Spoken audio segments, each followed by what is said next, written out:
थाने के उपवन तालाब पर छठ पूजा संस्था संयोजक सिद्धार्थ पांडे एवं सुखचंद पाठक जी ने आयोजन किया। महोत्सव में आने वाले हर एक नागरिक के लिए मेडिकल कैंप एवं सुरीले भजनों का आयोजन किया गया। इस मौके पर प्रताप सरनाइक और नगर सेविका परिषा सरनाइक की मुख्य उपस्थिति रही। बहुत ही लोक लाडले नेता नील सुभाष पांडे और सुखचंद पाठक जी पिछले कई सालों से यहाँ पे छठ पूजा का आयोजन करते हैं। मैं इस परिसर का विधायक होने के नाते हमेशा उनके साथ रहता हूँ। मुझे खुशी है कि जिस परिसर को मैंने विकसित किया उपवन घाट के तौर पे इसको जाना जाता है, मगर हमारी जो संस्कृति और संस्कृति का मिलाप छठ पूजा के माध्यम से यहाँ पे होते रहता है। हम सभी लोग उनका स्वागत करते हैं और भविष्य में और भी ये परिसर कैसे विकसित होगा उसके लिए हम कोशिश करेंगे। बनारस घाट के धरती पे ये अपने उपवन घाट का निर्माण हो रहा है और अगले 2-3 महीने में इसका काम भी पूरा हो जाएगा। तो अगले साल से जो छठ पूजा का आयोजन यहाँ पे है बहुत बड़े पैमाने पे ये लोग कर सकेंगे।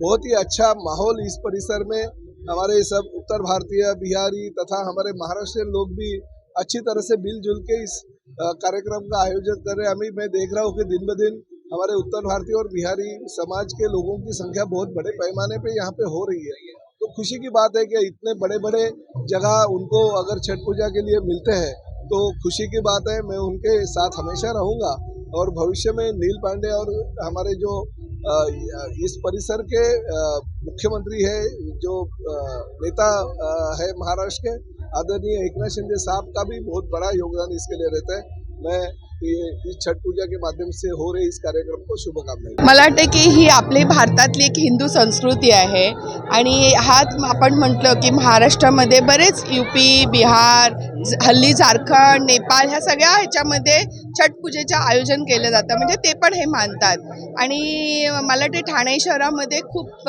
जास्त प्रमाणात ही लोक आहेत आणि मला वाटते की महाराष्ट्रात राहून महाराष्ट्राची संस्कृती आणि त्यांची संस्कृती दोघांचं एक मेळ आहे आणि जर छानपैकी त्याचं नियोजन करून हे करत असेल आणि तुम्ही जर हा बघितलं की ठाण्यामध्ये उपवन तलाव म्हणजे इकडचे स्थानिक आमदार कार्यसम्राट प्रताप सरनाईक साहेब ह्यांनी इतकं छान नियोजन करून दिलं आणि सगळ्यात म्हणजे ही पूजा 2 दिवसाची असते पण ह्याचं नियोजन जवळजवळ 1 महिन्यापासून असतं।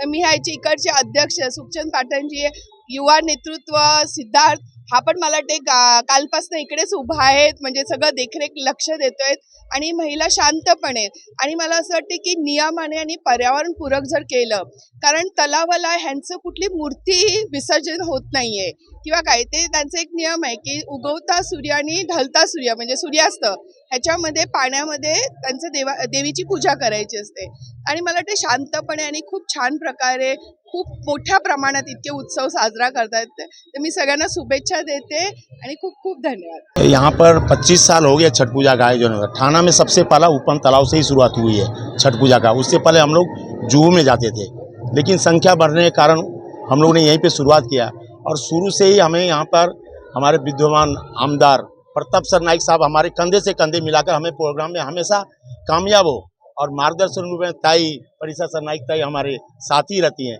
यानी पूरा हम एक जैसे एक परिवार के जैसे यहाँ पर मिल करके, और सिद्धार्थ पांडे जी हैं जो 3-4 सालों से वो भी इसमें ले रहे हैं। संजय पांडे हमारे उत्तर भारतीय नगर सेवक भी हैं यहाँ पर। तो हमें कोई प्रकार तकलीफ नहीं होता है क्योंकि प्रशासन और नेतागण दोनों हमारे सपोर्ट में रहता है, तो हमें आज तक कुछ भी तकलीफ नहीं आया। उसके बाद हमें यहाँ पे बनारस घाट का लोकेशन है, यहाँ पे बनारस घाट बना गया है सरनाइक साहब के निधि से। इससे बड़ा खुशी हम क्या और चाहिए आपको। तो यहाँ पे हम लोग सब उत्तर भारतीय एकदम खुश हैं और हमारा एक ही सिद्धांत रहता है कि हमारे उत्तर भारतीय को जो साथ में लेके चले हम उनके साथ में रहें। इसलिए हम सरनाइक साहब के साथ रहते हैं और हमेशा आप लोगों ने देखा है कि लीड किस हिसाब से लीड मिलता है उनको। ये हम लोग उत्तर भारतीय का भी सहयोग रहता है उसमें और वो हमें भी मदद करते हैं। मैं एक आप लोगों को बताना चाहता हूँ कि छठ पूजा हम क्यों मनाते हैं। ये बहुत बड़ा विषय है, लोग बता नहीं पाते हैं। तो एक युग था, रामायण में भी सीता माँ ने भी छठ पूजा मनाई है।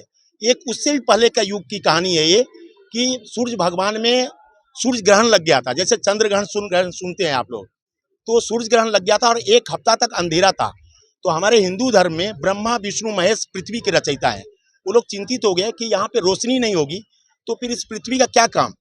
तो उन्होंने क्या किया कि तालाब के किनारे और नदी के किनारे हिंदू धर्म में सबसे स्वच्छ जगह माना गया है, तो वहाँ पर ब्रह्मा विष्णु महेश ये जो वेदी छोटे छोटे देख रहे हैं वहाँ पे बना हुआ, उन्होंने मिट्टी का बेदी बनाया और उसमें अपने विद्या से, अपने संस्कृति से वहाँ पे पूजा की और उस पूजा को 48 घंटा लगा। उसके बाद सूर्य भगवान में रोशनी आ गई। तो इसलिए हम लोग डूबते हुए सूर्य का पहले पूजा करते हैं, बाद में उगते हुए का सूर्य पूजा करते हैं। और सूर्य भगवान ने वरदान दिया था, छठी माँ का आपको कोई भी मूर्ति नहीं मिलेगा, उनका मूर्ति का स्थापना नहीं होता है। ऐसा कहना है कि जब सूर्य भगवान में इतनी क्रेज है तो उस देवी का पूजा करने से उसमें रोशनी आई है, तो उनमें कितना क्रेज होगा। इसलिए छठी माँ का सिर्फ आराधना किया जाता है और सूर्य भगवान का पूजा करते हैं। ये छठी मैया की। नमस्कार, मैं सिद्धार्थ संजय पांडे। आज यहाँ पे हम सब उपवन तालाब पे एकत्रित हुए हैं छठी मैया की पूजा करने के लिए, ये त्यौहार मनाने के लिए। आप देख सकते हैं यहाँ पे तकरीबन 8 से 10 हज़ार लोग आ रहे हैं, जा रहे हैं, बिना किसी को कोई दिक्कत हुए। यहाँ पे इतना अच्छा इंतज़ाम किया गया है।